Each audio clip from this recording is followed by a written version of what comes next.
주께서는 제사를 기뻐하지 아니하시나니 그렇지 아니하면 내가 드렸을 것이라. 주는 번제를 기뻐하지 아니하시나이다. 하나님께서 고하시는 제사는 상한 심령이라. 하나님이여 상하고 통회하는 마음을 주께서 멸시하지 아니하시리이다. 아멘. 기도자께서 그런 얘기를 하셨습니다. 기도할 때 우리 안에 많은 생각들이 있지만 그 안에 하나님의 계획만이 이루어지길 원한다.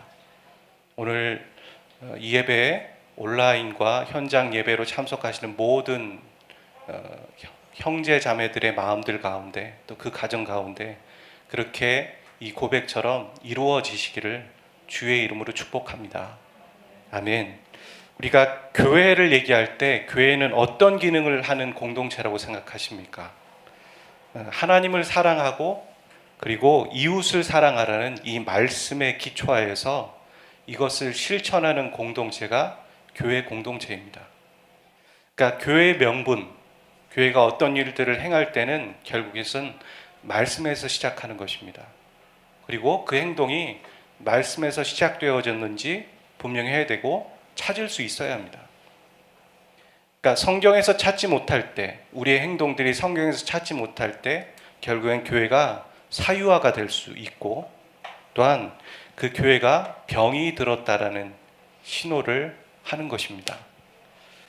그리고 이 하나님의 말씀에 기초하여서 하나님을 사랑하라는 그 실천이 바로 예배이고 교육입니다.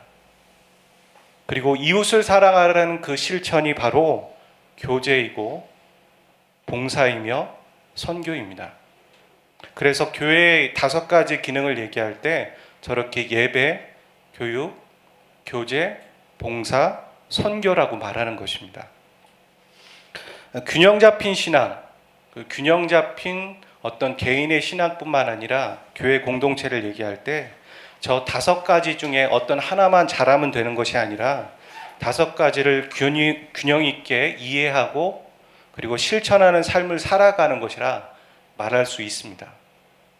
예를 들어서 어떤 사람이 예배하고 그리고 교육을 받고 이렇게 하나님과의 바른 관계 안에 있기만 힘쓴다면, 그래서 반대로 받기만은 노력하지만 나누지 못한다면, 그렇다면 그것은 신앙적인 이기주의고 신앙적인 개인주의라고 말할 수 있을 것 같습니다. 그 사람은 나눔을 가져야 합니다. 자신의 삶을 성도에게 나누면서 성도의 교제를 하는 것이고 또 자신의 삶 가운데 어떤 하나님께서 허락해 주신 은혜들이 있다면 그것을 당연히 나눠야 하는 것이죠. 그리고 재정을 나누고 또 재능을 나누고 그리고 그리스도의 사랑이 또 다른 사람들에게 나누어지는 것들에 일조하면서 그것들을 보는 것, 그것이 바로 건강한 신앙에 이르게 되는 모습입니다.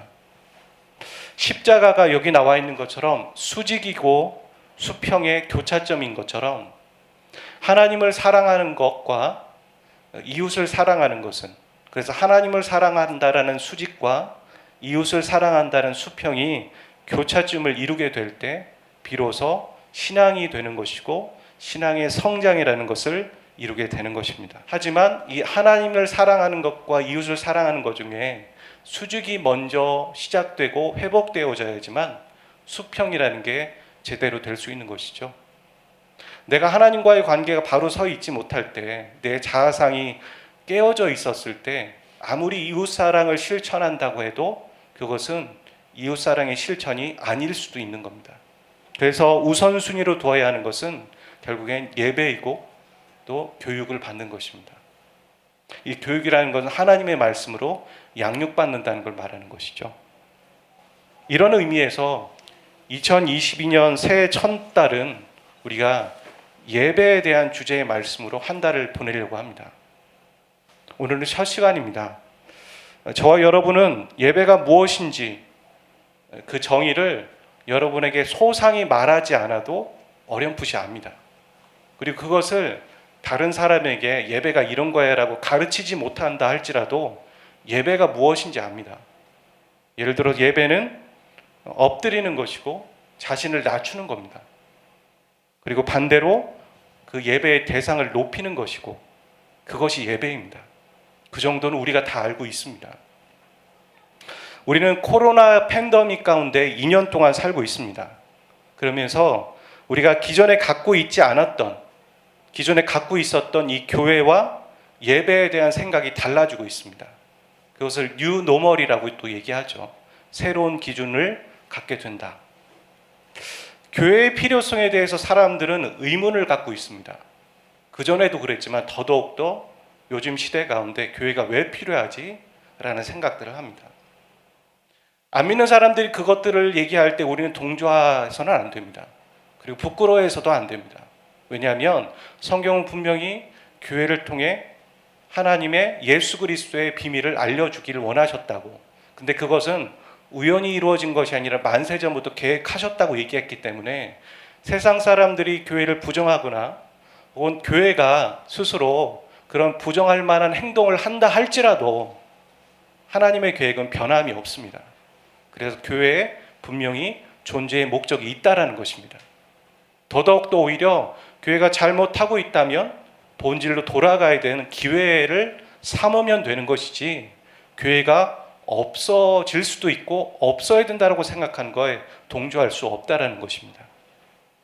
그리고 또한 이 예배가 무엇인가? 예배는 교회에 모여서만 드리는 것이라고 생각했는데 이 팬데믹을 가지면서 그게 아니라 교회 밖에서도 예배 드릴 수 있다. 그게 대표적인 게 온라인 예배가 되는 것이죠. 그래서 온라인 예배를 통해서 집에서 혹은 교회가 아닌 다른 곳에서 예배를 드릴 수 있다라고 생각하는 이 기준으로 바뀌어가고 있습니다. 아마 우리는 시대적인 흐름을 이렇게 거스를 수는 없을 겁니다. 그래서 이 팬데믹이 끝난다 할지라도 교회는 쉽게 온라인 예배를 포기할 수는 없을 겁니다. 그러니까 현장 예배는 드리되 온라인 예배를 같이 송출할 수밖에 없을 거라는 것입니다. 왜냐하면 사람들이 이 맛을 느꼈기 때문에 그래서 온라인 예배도 드리게 된다는 것이죠. 우리는 다시 한번 생각해 봐야 됩니다. 온라인 예배가 우리가 가야 될 방향인가? 그건 아닙니다. 마지막 말세가 되면 사랑이 없어지게 될 것이고 모이기를 패한다고 얘기하고 있습니다. 그 얘기는 뭐냐면 말세구나 라고 느끼라고 얘기하고 있는 것이 아니라 말세의 징조를 깨달으면서 그거와 반대되게 살아가야 된다는 거죠. 사랑이 없어진다고 했으니까 사랑을 더 하는 것이고 또 모이기를 패한다고 했으니까 예배를 패할 것이 아니라 예배를 드리는 것입니다. 물론 그런 것도 있습니다. 온라인 예배를 드릴 수밖에 없는 상황들에 놓여있는 형제와 자매들이 있죠. 그건 인정하고 존중합니다. 보호받기도 해야 합니다. 하지만 과연 우리의 양심 가운데 내가 온라인 예배를 드린 이유가 부득이한 사정인지 아니면 내 핑계인지는 그건 나와 하나님만 아는 겁니다. 아무도 모릅니다. 아무도 강요할 수 없습니다. 서서히 모든 것이 어떤 큰 문제들이 일어나는 것은 작은 문제에서 시작되는 것이지 바로 큰 문제가 일어나지 않습니다. 서서히 조금씩 알게 모르게 들어가는 겁니다. 그래서 더욱더 세대가 더 거듭될수록 우리는 영적인 다운그레이드에 가고 있는 겁니다. 예전보다 더 경쟁력이 떨어지는 거죠. 신앙에 있어서. 그걸 기억하면서 거슬러 가야 합니다.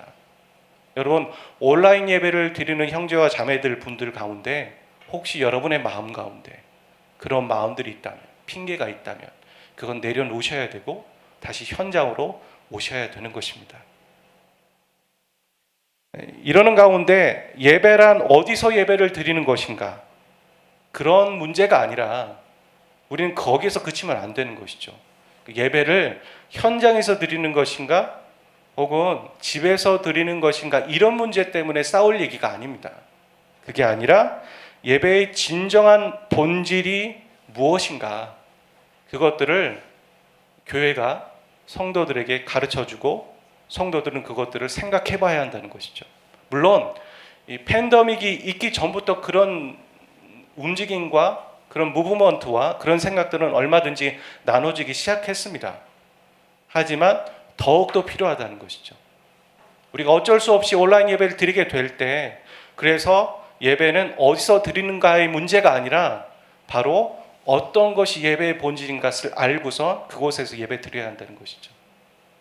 그것을 가르쳐야 하고 그것을 알아야 된다는 것입니다. 한 달 동안 말씀을 통해 좀 더 본질적인 예배자가 되기를 원하며, 또 예배자, 본질적인 예배자로 더 가까워지는 시간이 되었으면 좋겠습니다. 오늘 말씀은 시편 51편입니다. 이 시편을 지은 사람은, 그러니까 시편을 지은 사람은 다윗 이외에도 여러 사람이 있지만 이 51편의 기자는 분명히 다윗이라고 나와 있습니다. 이 51편의 말씀을 이해하기 위해선 배경이 필요합니다. 배경을 알아야 합니다. 다윗은 이스라엘의 두 번째 왕이었습니다. 그는 훌륭한 왕이었습니다. 여러분, 이스라엘의 국기에 보면 별이 하나 있는데 그것을 다윗의 별이라고 얘기합니다. 이렇게 많은 사람들은 다윗을 훌륭한 왕이라고 생각했습니다. 하지만 그도 실수를 몇 번 한 적이 있습니다. 그 중에 하나가 무엇이냐면 밧세바라는 여인을 얻기 위해서 그의 남편인 우리아를 적군에게 내몰아서 그 충신을 죽인 것입니다. 그런 일을 다윗이 계획했고 행동했습니다. 하나님은 다윗의 이런 잘못을 그냥 두지 않으셨고 나단이라는 선지자를 보내서 꾸짖고 그리고 죄를 깨닫게 하셨습니다. 그리고 다윗은 심히 통곡하고 회개했습니다. 그 과정 혹은 그 과정이 지난 이후에 지은 시편이 바로 시편 51편입니다. 여러분, 시편과 잠언과 전도서를 뭐라고 얘기하냐면 지혜 문학이라고 얘기합니다. 지식은 책으로 얻는 거죠. 하지만 지혜는 삶으로 얻는 겁니다. 그래서 삶을 부딪혀야지만 지혜를 얻을 수 있습니다. 나는 부딪히지 않고 싶어. 갈등이 없었으면 좋겠어. 하지만 지혜는 얻고 싶어. 말이 안 되는 얘기입니다. 부딪혀야지만 그 속에서 지혜를 얻고 실패해야지만 지혜를 얻는 것이고 지식은 그냥 책으로 얻을 수 있습니다. 이처럼 여기에 담겨져 있는 내용은 이론이 아니라 삶 속에서 기자들이, 이 51편은 다윗이죠. 다윗이 하나님을 경험하면서 얻은 값지고 귀한 것입니다. 시편의 내용이 많이 공감될 때가 저도 있었습니다. 참 어려운 과정을 겪었을 때, 인생적으로 참 어려운 과정을 겪었을 때 시편을 읽는데 그냥 다 와닿더라고요. 아, 이게 내 내용인데, 이게 내 고백인데 라고 그전과는 전혀 다른 공감이 제 안에 있었습니다. 그만큼 시편은 고난과 고통을 겪는 사람에게는 공감이 됩니다. 여러분 가운데 고난과 고통을 겪고 계십니까? 그렇다면 시편을 한번 읽어보십시오. 그게 공감되신다면 내가 고난을 겪고 있는 겁니다. 그리고 거기서 끝나는 것이 아니라, 공감만 얻는 것이 아니라 그 기자들이 어떻게 영적으로 반응했는지 살펴보시고 그대로 행동하시면 되는 겁니다. 오늘 본문을 정한 16절, 17절은 하나님이 구하는 제사라고 얘기했는데 하나님이 원하는 예배입니다. 이렇게 표현할 수 있습니다. 하나님이 원하는 예배가 있다라고 말씀하고 계십니다. 16절에서 이 제사는 제의적인 형식적인 예배를 얘기합니다. 그러니까 번제, 소제, 화목제, 속죄제, 속건제 이런 것들을 얘기하는 거죠. 저를 한번 보시길 바랍니다. 이 말은 하나님이 제의적인 예배를 만들어 놓고, 이거 하나님이 그렇게 예배 드리라고 만들어 놓은 거지 않습니까?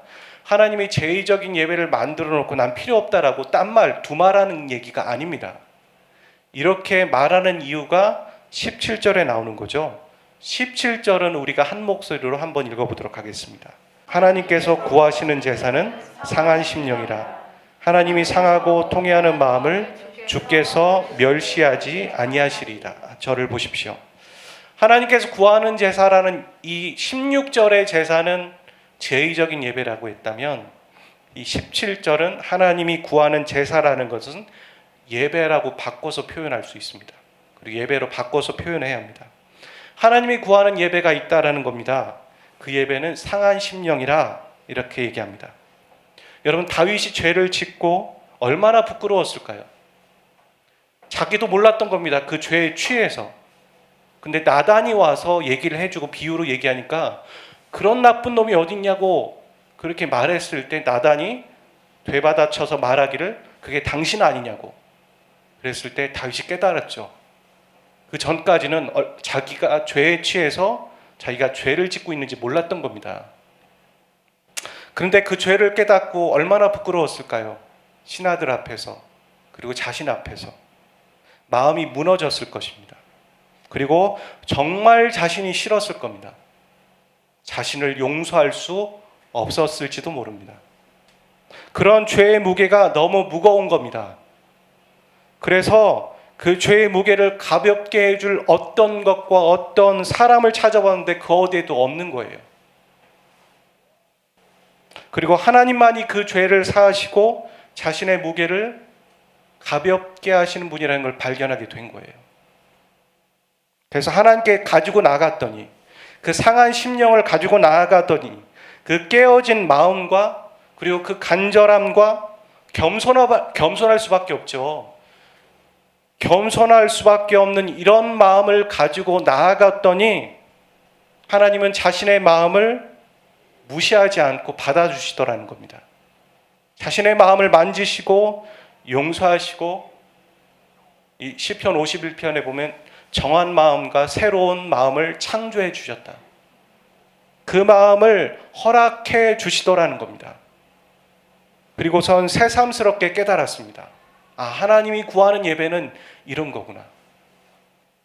여러분, 오늘날도 이 팬데믹 때문에 교회 안에서 드리는 이 제의적인 예배가 아니라 온라인 예배를 드릴 수 있고 또 삶의 예배를 드릴 수 있다라고 얘기하는 게 있지만, 그 당시에는 더 심했죠. 제의적인 예배만 예배입니다. 그렇잖아요. 번제, 소제, 성전에 가서 드리는 예배가 예배예요. 그런 패러다임 안에 갇혀있던 이 시대 가운데 다윗은 놀라운 걸 깨달은 거예요. 아, 하나님이 구하는 예배는 이거구나. 하나님이 제의적인 예배를 싫어하거나 파괴하고 무너뜨리겠다는 얘기입니까? 하나님 그 예배를 존중하시지만 그런 예배를 드리는 예배자들의 마음 안에 이런 마음이 필요하다는 겁니다. 상한 마음, 간절함, 깨어진 마음, 그리고 겸손한 마음을 하나님은 찾고 계시다라는 겁니다. 여러분은 어떻습니까? 이런 사실을 새롭게 아셨습니까? 혹은 아님 알고 계셨습니까? 혹은 잊고 계셨습니까? 어느 쪽이든 중요한 건 그게 아닌 것 같습니다. 중요한 것은 그렇게 행동하고 살고 있는가. 그런 예배자의 마음을, 그런 마음을 갖고 있을 때 하나님께 가지고 나아가서 쏟아놓고 고백하며 예배하고 있는가. 저는 아니야 모르냐보다 그게 더 중요하다고 생각합니다. 사람들은 자신의 민낯을 다른 사람에게 보여주고 싶지 않습니다. 그리고 자신이 자신의 민낯을 보는 것도 힘들어합니다. 그래서 자기 변호하는 것이고 변명하는 겁니다. 그리고 술 먹는 겁니다. 잊고 싶어서, 잠시 묻어두고 싶어서 술 먹는 겁니다. 자해도 그 방법 중에 하나예요. 그 어떤 것이든 고통스러운 부분을 잠시라도 덮어두고 잊고 싶은 겁니다. 하지만 신앙적으로 봤을 땐 전혀 도움이 되지 않는다는 거예요. 오늘 말씀은 다르게 반응하라고 말합니다. 네가 그전에 그렇게 살았니? 2021년 그렇게 살았어? 이제 2022년부터는 다르게 행동해. 다르게 반응해. 라고 말씀하신 겁니다. 가지고 있는 거 그대로 하나님에게 가져가는 거, 그게 필요한 겁니다. 그게 하나님이 기대하고 하나님이 구하는 예배자의 마음입니다. 현장에서 예배를 드리든 온라인에서 예배를 드리든 내 삶에서 예배를 드리든 그 안에 상한 마음을 갖고 있는가? 그 상한 마음을 가지고 그대로 가는가? 그게 바로 예배의 시작이라는 겁니다. 그게 예배라는 겁니다. 우리는 얼마나 마음이 상하고 마음이 무너져 내리는 일이 많습니까? 여러분, 이게 질문이 아니에요. 많습니까? 라고 말하는 게 아닙니다. 많다라는 겁니다. 얼마나 많습니까? 마음이 깨지고 마음이 상할 때가 얼마나 많습니까? 많잖아요. 가족과의 관계, 상관과의 관계, 친구와의 관계, 연인과의 관계 얼마나 많습니까? 혹은 자기 자신에 대해서 용서하지 못하면서 무기력하고 얼마나 많습니까? 얼마나 많다라는 얘기는 얼마나 많이 예배를 드릴 수 있는 기회가 많았냐는 것입니다. 그런데 그때마다 우리는 그것을 가지고 덮어버리거나 다른 사람에게 찾아가거나 다른 것에 시선을 돌리거나 외면했지 그것을 하나님에 가져가지 않았다라는 것입니다. 인정하십니까? 우리는 많이 계속해서 예배를 드릴 수 있는 기회가 주어지고 있습니다. 근데 우리는 그것을 하나님께로 가져가지 않는다라는 겁니다. 하나님을 찾지 않습니다. 어려움이 다 지나간 다음에 고통이 다 지나가고 그 고통을 내 힘으로 내 능력으로 다 해결한 다음에야 그제서야 저 다 해결했습니다. 저 꽃단장하고 주님 앞에 나아갑니다.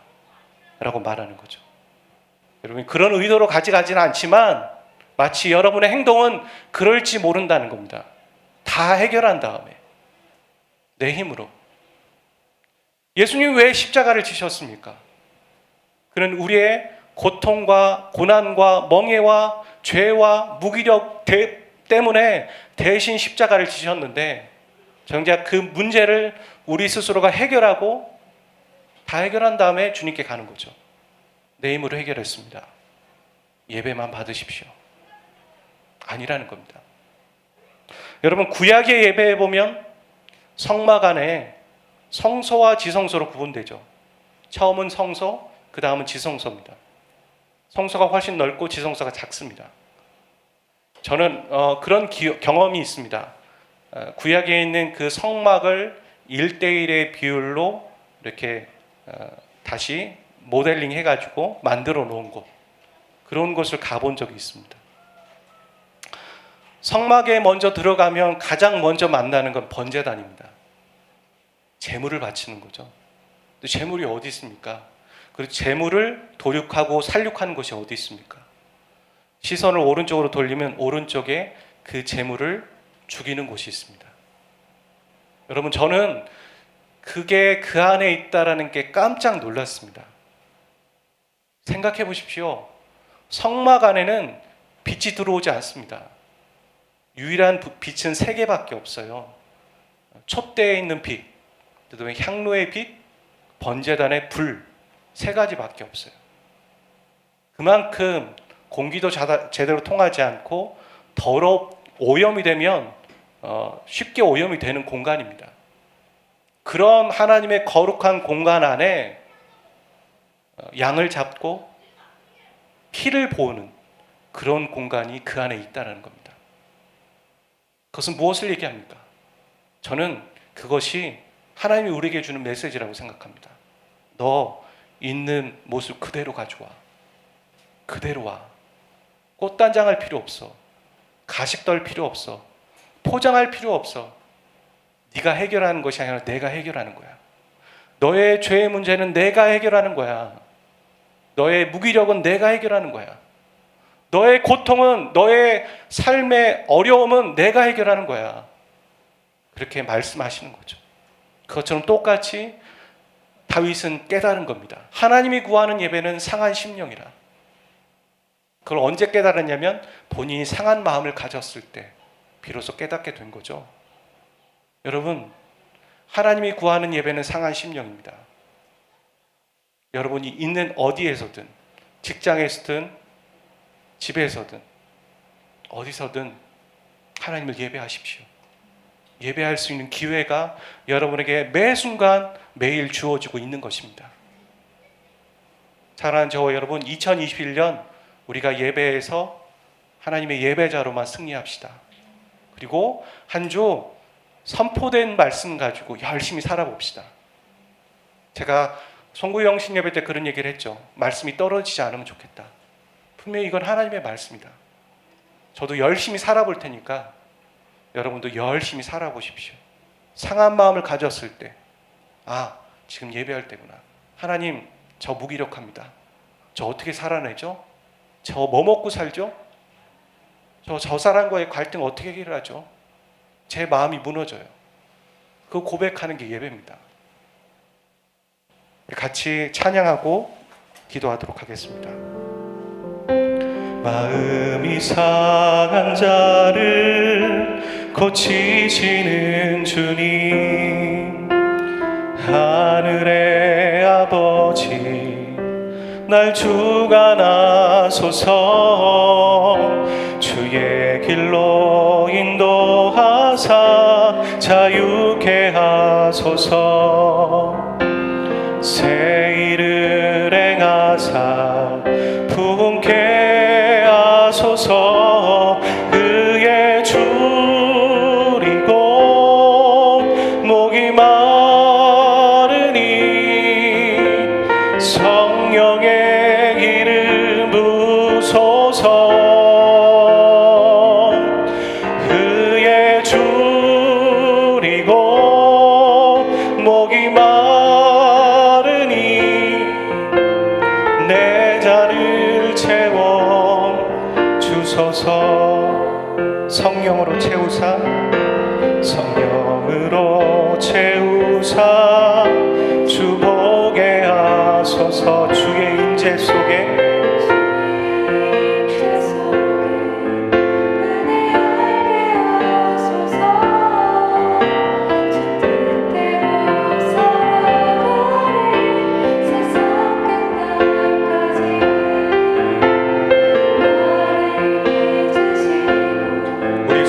찬양할까요? 성령으로 채우사, 성령으로 채우사 주 보게 하소서. 주의 임재 속에 은혜 알게 하소서. 주 뜻대로 살아가리 세상 끝날까지.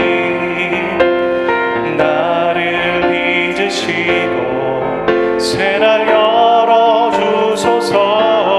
그의 줄이고 목이 마르니 성령의 길을 부소서.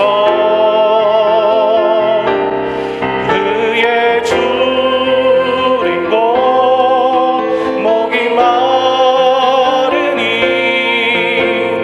내 잔을 채워 주소서. 그의 줄이고 목이 마르니 성령의 길을 부소서. 그의 줄이고 목이 마르니 내 잔을 채워 주소서. 그의 줄이고 목이 마르니 성령의 길을 부소서. 그의 줄이고 목이 마르니 내 잔을 채워. 하나님, 우리가 의에 줄이고 목이 마릅니다. 우리의 힘으로 살아내지 않겠습니다. 우리의 상한 마음이 있을 때 그것을 사람들에게 가져가지 않겠습니다. 마음을 뺏기지 않겠습니다. 하나님께만 그 마음 드리고 그 상한 마음을 통회하며 고백하며 겸손함으로 간절함으로 나가겠습니다. 그렇게 예배자로 살겠습니다. 하나님 저를 도와주시고 힘을 더하여 주십시오. 우리 그렇게 같이 고백하며 기도하겠습니다.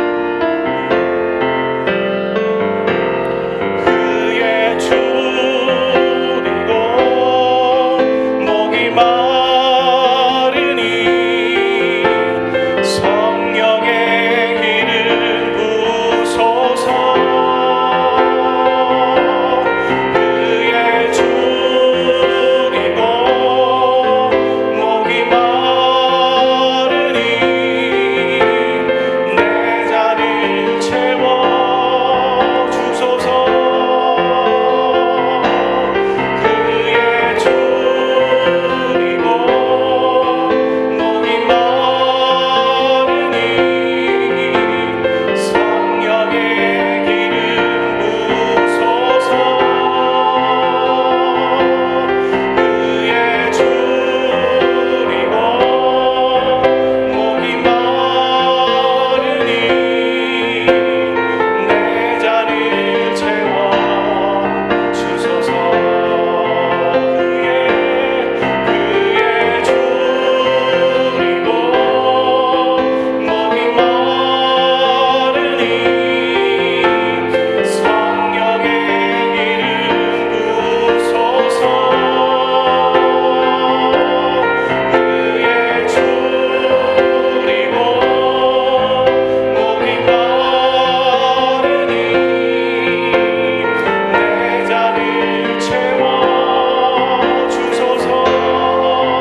기도하겠습니다.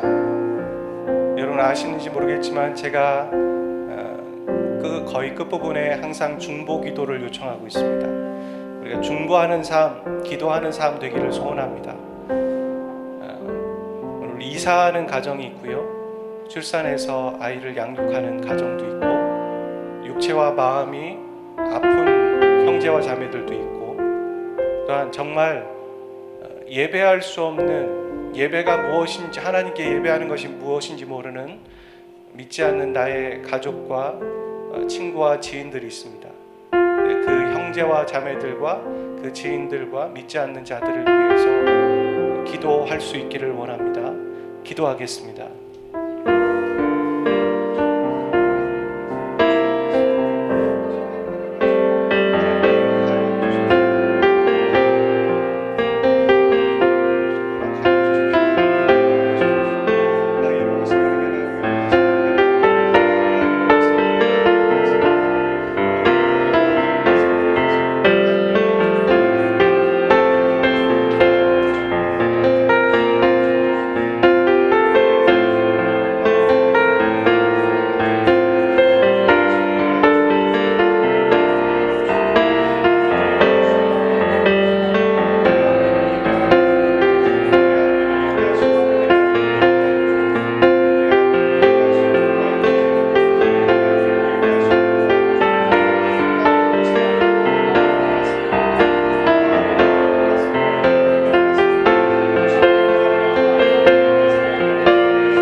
하나님, 우리에게 찾아와 주셔서 참 예배의 대상이 되시고 우리가 참으로 진정한 예배를 드릴 수 있도록 허락해 주셔서 감사합니다.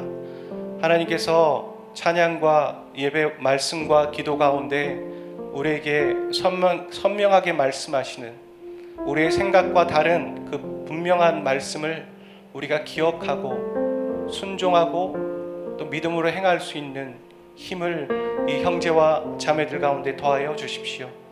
하나님, 오늘 이사하는 가정이 있습니다. 민족환과 아무 문제 없이 순적하게 진행되게 도와주십시오. 출산한, 그래서 아이를 양육하는 자매가 있습니다. 그의 삶 가운데 하나님 평안과 은혜를 더하여 주시고 하나님의 마음을 더하여 주십시오. 주님, 폐렴으로 고생하는 우리 하은이가 있습니다. 주님께서 강건하게 하시고 회복하여 주십시오. 깊은 잠을 자지 못하고 불면증으로 고생하는 형제와 자매들이 있다면 그들 가운데 찾아가 주셔서 평안한 잠, 평안한 마음을 허락하여 주시옵소서. 하나님, 진로와 비전과 꿈을 위해 고민하고 있고 형제 자매들 가운데 주님께서 그 길을 열어주시고 하나님 위로하여 주시고 힘을 더하여 주시옵소서. 새로운 직장에서 진로를 개척하고 또 직업을 갖고 직분을 갖고 있는 형제와 자매들, 가정에서 일하는 하나님 자매들, 주님 모든 자들에게 하나님의 은혜를 더하여 주셔서 한 주 이 말씀 가지고 하나님이 구하는, 하나님이 원하는 예배는 상한 심령이라는 그 말씀을 분명히 붙잡고 상할 때, 마음이 깨어질 때 그것들을 다른 사람에게 돌리지 않고 하나님께 내어드리고 고백하고 직면하고 하나님으로부터 해결받고 하나님이 주시는 은혜로 다시 살아갈 수 있는 한 주 되게 인도하여 주십시오. 이 모든 말씀 우리 주 예수 그리스도의 이름으로 기도하였습니다. 아멘. 이제는 우리 주 예수 그리스도의 은혜와 아버지 하나님 극진하신 사랑하심과 성령님의 교통하심이 이 모든 예배자들 그 심령 위에 이제부터 영원까지 항상 함께 하시기를 간절히 축원하옵나이다. 아멘.